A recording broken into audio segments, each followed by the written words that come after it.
well, to consider a little bit more about this US-UK question, but also exactly where this might go next in the Middle East, joined now by Jasmine El-Gamal, Middle East Affairs analyst, was a Middle East policy advisor to the US Department of Defense during the Obama years. Jasmine, thanks so much for returning to the show.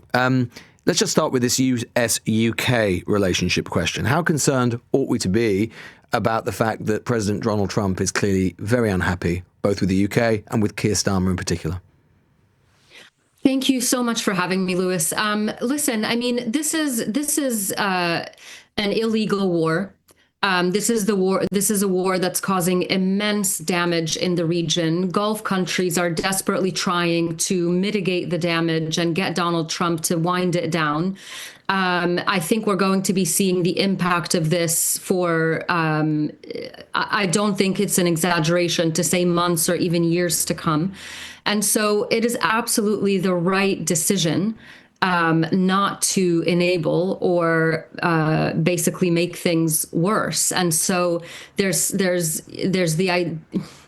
things at play here. One is, do we want to make the US president unhappy? And the other is, do we want to make things worse and violate international law ourselves? And I think the answer is very clear here. So you think Keir Starmer's called it correctly? Yes, absolutely. Are you any clearer now? And in some ways, it's extraordinary, I think, that I'm sort of having to ask this. I've been asking multiple guests this over the course of the last hour or so, that we're sort of a week on from this war starting. Are you any clearer as to what the primary objective is? I don't think anyone has a clear idea of what the primary objective is, primarily because the stated objectives keep changing. The president, can I read you something that the president just said when he was asked about a desalination plant being attacked in Iran? He said, "They cut babies' heads off. They chop women in half. I know nothing about a desalination plant other than to say if they're complaining about it, we complain about the fact that they shouldn't be chopping babies' heads off."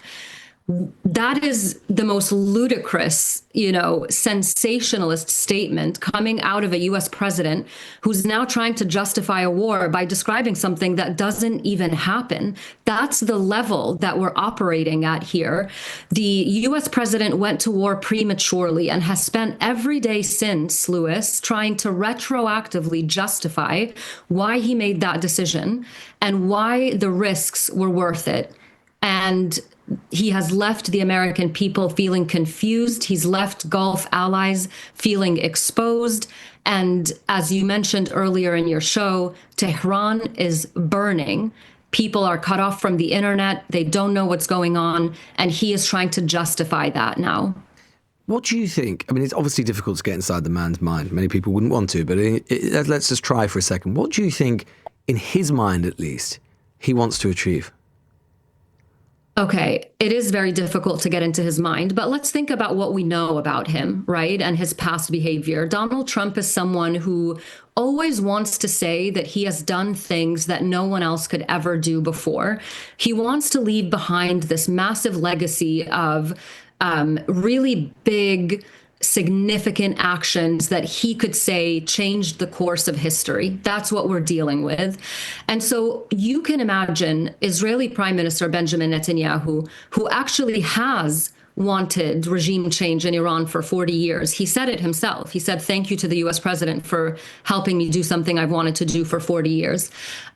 You can imagine him and allies that he has in the US, like Senator Lindsey Graham, who was shuttling back and forth between the US and Israel, going to the president and saying, "Listen, President Trump, you have an opportunity to change this regime in Tehran, to free the Iranian people. People will be saying your name for generations to come.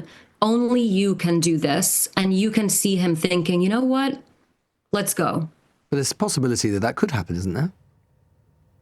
I was in Iraq in the first few weeks of the war, and I was hearing, we were all hearing, if you remember, that people were going to be free and democratic and handing out roses and candy to US soldiers and coalition soldiers going in. Months later, suicide bombing started. ISIS was formed. ISIS went into Syria. Syria imploded, refugee crisis into Europe. I mean, the ripple effects of wars like this are huge and they span decades and generations. So I am not hopeful that this is going to result, Lewis, in that flowers and candy scenario that we're being told again is going to happen right now. And the president has set the bar high, hasn't he? He said that what Iran needs to do to end the war, and thereby at least one of the metrics for success, it could change, but for the moment at least, is unconditional Iranian surrender. I'm not entirely clear what that means, who would be surrendering exactly, and whether they'd be handing themselves over, what it happens to be. But surely that is almost impossible to imagine, isn't it? Why would they do that? They're either going to basically stay in office or they're going to leave in body bags.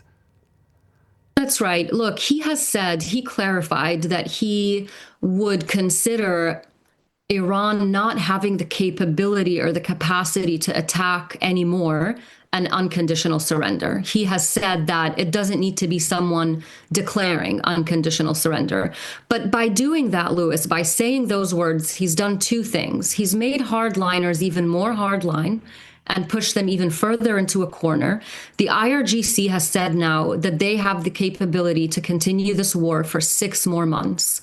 Now, we have to take that with a grain of salt. We don't know if that's actually true, but imagine if that's true. Imagine if they actually have the capacity to do this for 6 more months. Or even if it's 3 months. Or even a month, right? I mean, look, it's been 1 week and look at the impact that it's had. And we haven't even seen the worst of it in terms of the global energy markets and oil prices and gas prices, let alone the safety of human beings living in the region, right? The human security impact on all of this. And so what he's done, as people are scrambling to find an off-ramp to this war, to find some way where both sides can de-escalate while still saving face and being able to claim some sort of victory to their domestic constituencies, he has just made that extremely, extremely difficult. I've read some pieces over the course of the last week arguing that what this is about and how you have to see everything that Trump and this administration does is basically about the great power game between the US and China, and to a lesser extent the way that Russia sort of fits into that. Do you buy that? Is there a Chinese element to all of this? I know that that's what analysts are saying. I think that, it could partly be true. It could be a welcome sort of side effect of all of this. I think people tend to give President Trump a little too much credit in terms of how strategically he thinks about global affairs. I think it's much simpler than that. This is a president who has been lobbied for a year in this administration, not even including his first administration, by an Israeli prime minister who has been saying to him, we have set up the opening for this. We have destroyed Iran's proxies. We have weakened them. We've hit them hard in this 12-day war last year. They are down. Let's go and let's finalize this once and for all, make America great again. And the president fell for it.